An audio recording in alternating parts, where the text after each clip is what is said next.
Welcome to Becoming a Financially Confident Woman, the podcast that helps high-achieving women take control of their money and build wealth with confidence. I'm your host, Dr. April Murdaugh, financial advisor, college professor, and founder of Woman to Woman Financial. I've got women through retirement planning, generational wealth building, and everyday money decisions. Beyond the credentials, I understand the struggles on a personal level. I've experienced widowhood, divorce, homelessness, and the challenges of being a single parent. Those experiences shaped my mission to help women like you gain the clarity, confidence, and strategies you need to take control of your financial future. This podcast is where professional expertise meets real life experience, so you can move forward without fear or overwhelm. Let's dive in.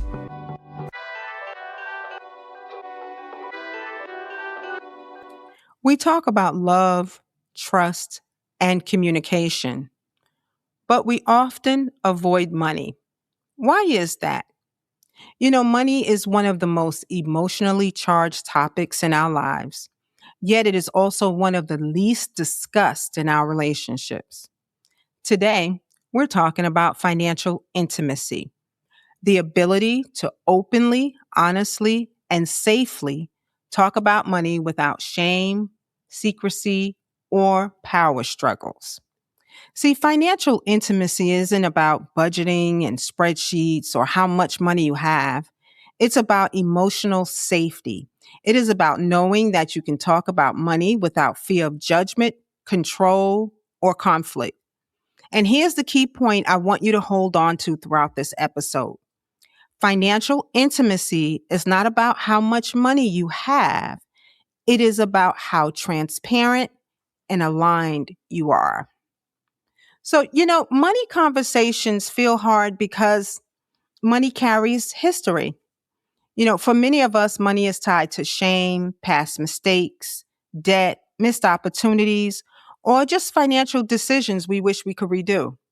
We also come into relationships with very different upbringings. Some of us, we grew up talking openly about money, while others were taught that money was private, even stressful, and off limits. I grew up in a household where money was always a source of stress. We didn't have any. And so anything you asked for, anything you needed, it was met with, well, I don't have enough money. Or you could tell the shame that just came over my parents' faces when they wanted to be able to do something for me, but financially it was just not possible. So the conversations we always had was about the lack thereof.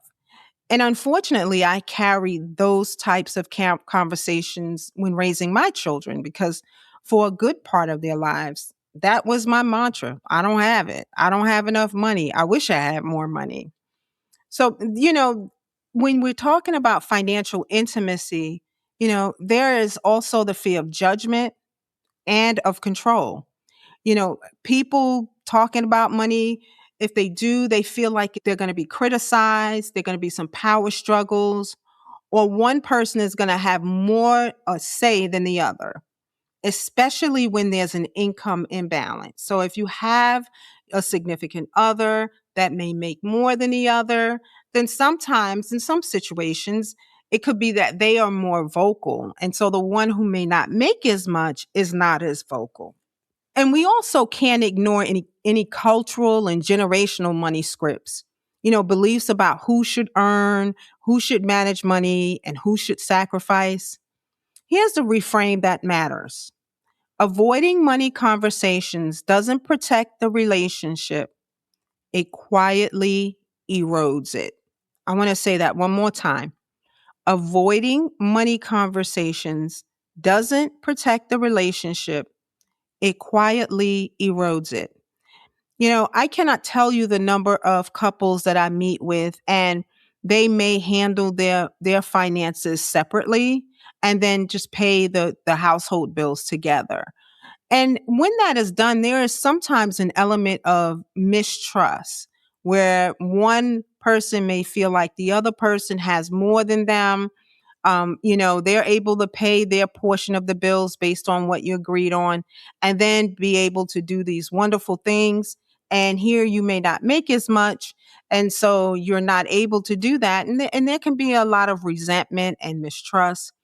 And, I know you've heard this before, but 50% of marriages end in divorce. And the number one cause is finances. So we're going to look at today a couple things. We're going to talk about money as a love language. We're going to talk about the signs of financial intimacy and the lack thereof. We're going to give you some tips on how to build financial intimacy. And then I'll give you some things you should do. All right. So let's talk about it. Let's get into it. So money is a love language, and who would think that? I know you may have read Gary Chapman's book, The Five Love Languages, and acts of service and words of affirmation and physical touch and gifts. And those are love languages that we tend to focus in on. But I tend to believe that money also is a love language. When we think about love language, money rarely comes to mind, but I believe it should. You see, because planning is a form of care, and transparency is a form of trust, and boundaries are respect, and shared goals reflect commitment. Now, you tell me that's not a way to express how you love someone. And let's think about this. Budgeting together isn't about control. It's about reducing future conflict. Estate planning is not morbid. It's an act of love for the people you care about. Insurance and emergency planning aren't pessimistic. They are protective. So money, when handled intentionally, is one of the clearest ways we show love, responsibility, and partnership. I work with widows, and sometimes I'll meet a widow and the husband has definitely done everything possible to take care of her. He passes away and she's in a good financial position. So not only is she able to grieve the loss the way grief is supposed to be without being stressed about how she's going to make ends meet while she goes through this grieving process, but a lot of times they realize and they vocalize the fact that, man, he really loved me because he took care of me. He made sure that when something happened to him or if something happened to him, I was taken care of financially. And I don't know about you. I've been a widow. My husband passed away and we didn't have that luxury. I didn't have the luxury of being able to say that out of my mouth. And so while you're grieving, you're still trying to figure out how to make ends meet. And then you kind of have some resentment, like, did he really love me? Did he, if he loved me, wouldn't he have made sure this was taken care of? Like, I would have had access to the passcodes and the bank accounts and all the things, right? So, I know we don't think of money as a love language, but I believe we should really consider it as a love language. So let's talk about the various signs of intimacy, or better yet, the lack thereof. See, healthy financial intimacy looks like open conversations without defensiveness. Both parties, right? Both of you have visibility into your accounts and the obligations. So there's nothing hidden. There's no shame. You're not hiding your credit cards. He's not hiding his bank accounts, that sort of thing. And roles and responsibilities are clear. However you do your relationship is your business. You don't have to follow the traditional ways folks say, where the husband is the breadwinner and the wife is to stay at home. These days roles have reversed in a way that women are starting to make more than men. Women are starting to be the breadwinners in the household. So it may not look like it did traditionally back then, and you have to be flexible. But the main thing is that the roles and the responsibilities between the two of you are clear, that you both have visibility into your accounts and your obligations. that there are regular money check ins, not just conversations and fussing when you're doing a budget and you're stressed out and the bills are overdue or you have a big obligation, but there's constant communication between the two of you that is transparent, that is non judgmental, and that is visible, open, honest. Now, on the other side, the warning signs where there is a lack of financial intimacy, from what I've seen, is that we have secret spending, right? I've known some women to go shopping and leave the bags in the car till he goes to work or he goes somewhere and then kind of sneak the bags in. Or it could be one partner carrying all the financial stress. The other partner may be aloof, really not the person that wants to discuss money. And so when they do that, they leave it on the other partner. And now they're stressed out trying to make things work, trying to balance the accounts and pay all the bills. So that's another form of a warning sign, I would say, of the lack of financial intimacy in your relationship. Avoiding money conversations altogether, just not talking about money at all. You doing your thing, he's doing his thing. That's also a sign that there's a problem. Or using money as a form of control or leverage. There are women who are in relationships and marriages that may not be healthy for them, may not be healthy for their children, but they are stuck because the partner is using money as a leverage. It's keeping her handcuffed and chained to the relationship when really and truly, if she was financially stable or had more insight into what was going on, she would be able to do things in the best interest of her and her children. So, listen, these patterns don't usually start with bad intentions. People don't get married and say, I'm going to be hiding my money and lying and scheming and shopping and not sharing. They just come over time. They happen slowly. It's not like an immediate thing.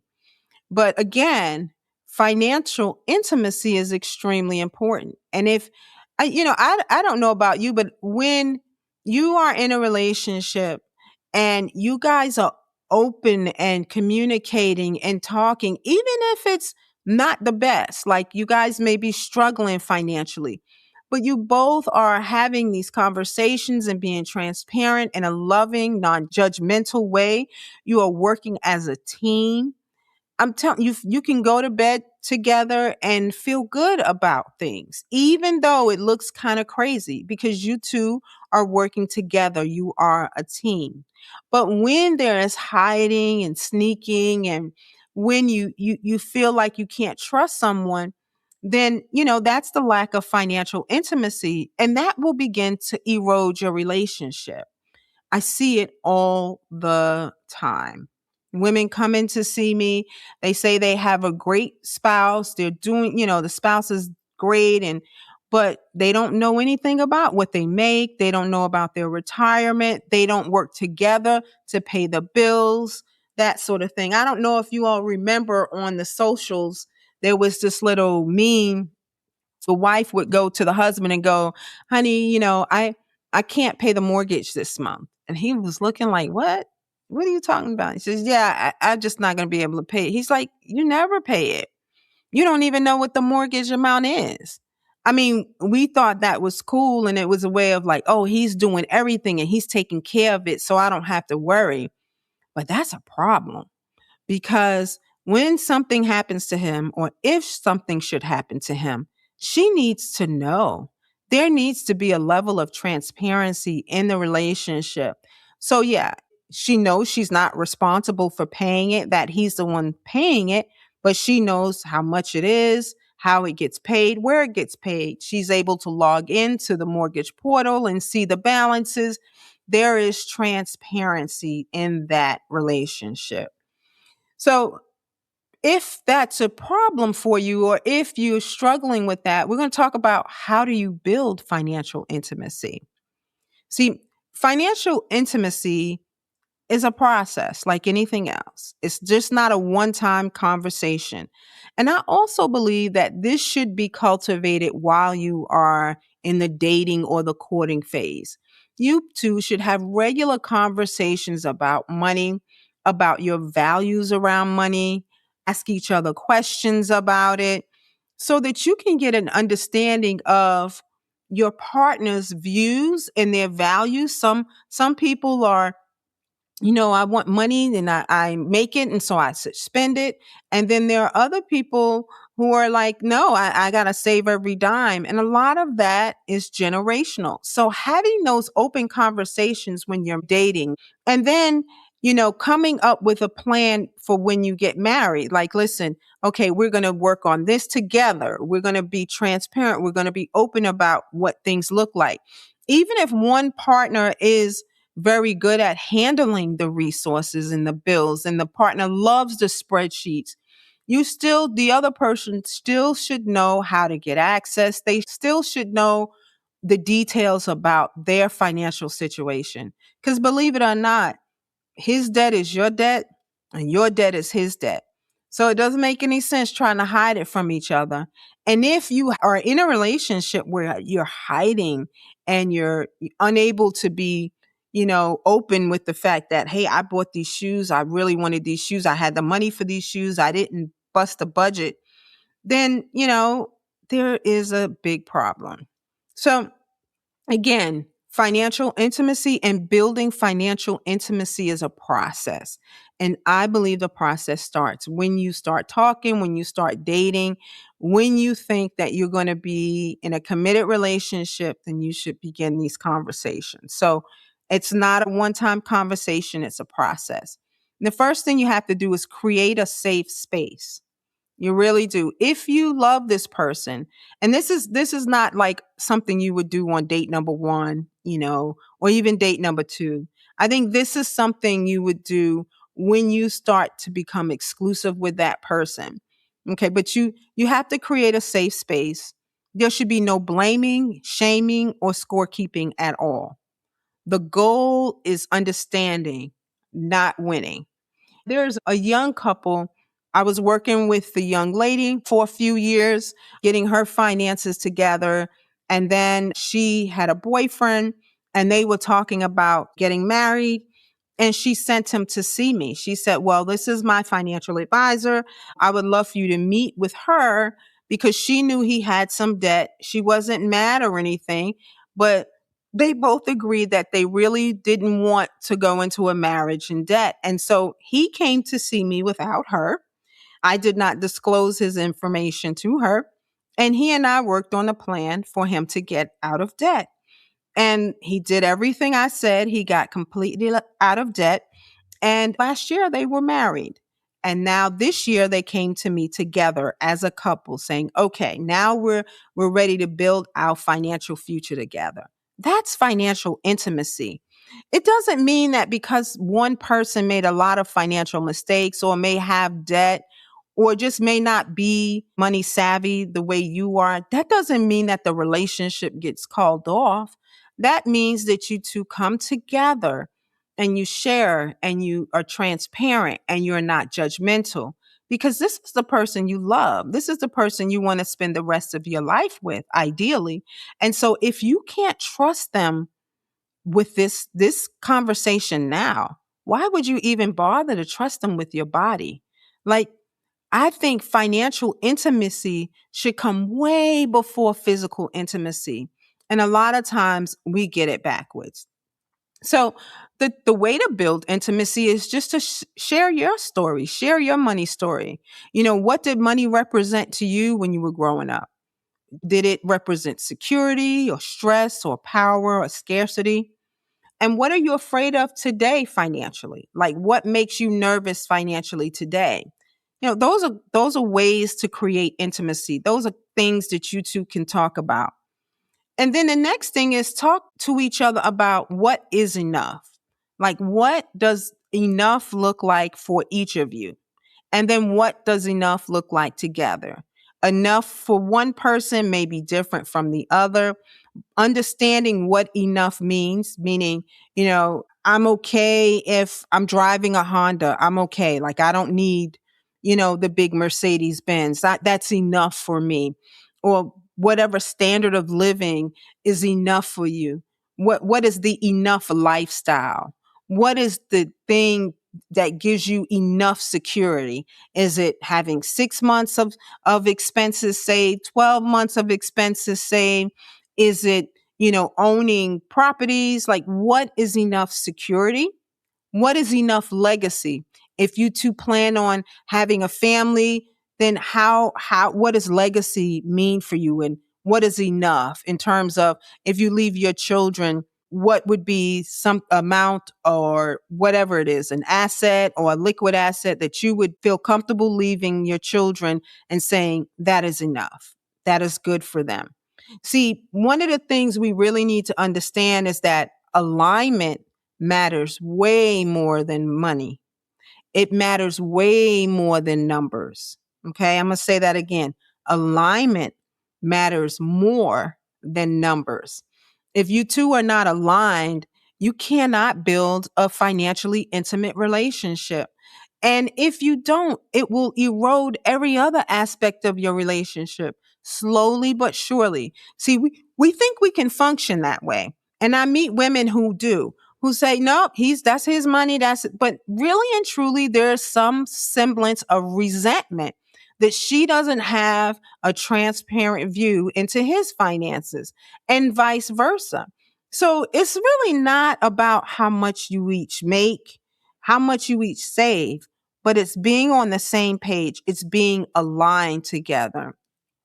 And then why not have regular financial money conversations? Why not have just regular money conversations?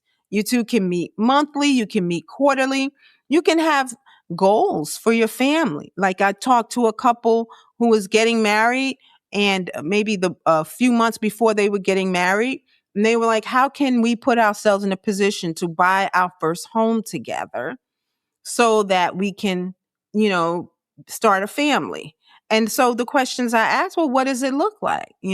So does it look like she stays home? Does it look like you're the primary breadwinner? What does that look like? And they have to cultivate that for themselves. So having regular communication is going to be extremely important. And you can't just talk to each other about money when there's conflict. That was my problem when I was married. I mean, we only talked about money when we didn't have enough to do something or the other, or funds were always tight. So we were always fussing and arguing about money. You cannot develop any level of financial intimacy when there's conflict, or you're only communicating with one another on this topic when there's conflict. See, when money conversations, when they become routine, they lose their emotional charge. So you don't start to flip out because you guys have been routinely having this conversation. So it's normal. It's like clockwork. And because of that, you two have developed a level of trust for one another, a level of respect, openness, transparency. You just feel comfortable because you two can have regular money conversations without them, being bad. And even when you have to have those conversations where you don't have enough, or things are tight, or someone lost their job, it won't be so stressful because you guys have been communicating about this topic long before. So let me say this. The strongest relationships, they don't avoid money. They face it together. And that is something I really had to learn, is you cannot avoid money and say you want to have a strong relationship. You've got to be willing to face it together. You really have got to be willing to face it together. So listen, if this conversation resonated with you, I encourage you to download the Financial Intimacy Check-in Worksheet.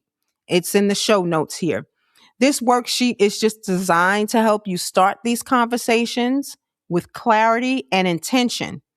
Listen, whether you're partnered, dating, or single, you really need to have this check-in. You can download this free worksheet. And if you're ready for deeper support, if you have someone, either you're already married and you want to both get on the same page about this topic, or you're thinking of getting married or partnering with someone, and you want deeper support, listen, I invite you to schedule a confidential financial conversation with me because, listen, financial confidence and financial intimacy are learned skills, and you don't have to figure it out alone. There's people like me out here who want to help you be successful, and want to help you create the life that you work so hard for and you deserve. Thank you for tuning in to this episode of Becoming a Financially Confident Woman. And hopefully, I look forward to speaking with you. Again, if you need my support, you can reach out. My contact information is in the show notes. Talk to you soon. Thanks for listening to Becoming a Financially Confident Woman. I know from experience that confidence with money can change everything. Be sure to subscribe, share this podcast with another woman who needs encouragement, and visit Woman to Woman Financial to schedule your confidential financial conversation. Remember, you are becoming a financially confident woman.